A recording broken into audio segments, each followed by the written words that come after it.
L'enseignement à distance organisé par le numéro 1 de l'EPST en faveur des élèves congolais a trouvé écho dans l'Hexagone.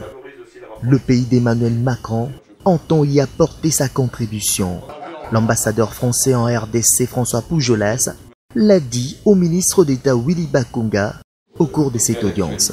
Très riche et vous avez pu voyager. Le diplomate français a confié que cette audience a eu pour objet de passer en revue les différents projets dans les secteurs de l'enseignement mis en place grâce au partenariat RDC-France.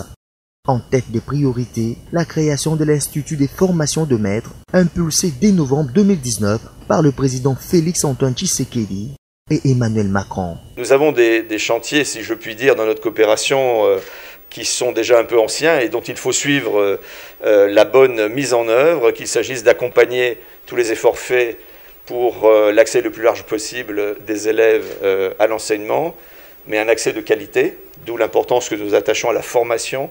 Et nous avons discuté du projet de création d'un institut de formation des maîtres en RDC, qui, je crois, progresse. Et pour nous, c'est une priorité qui avait été évoquée par les deux présidents, congolais et français, lorsqu'ils se sont vus à Paris en novembre l'année dernière. Et puis, nous avons aussi discuté des problèmes liés à la crise sanitaire, que malheureusement connaît le monde depuis plusieurs mois, et qui affecte aussi la RDC, qui a conduit à la fermeture des écoles.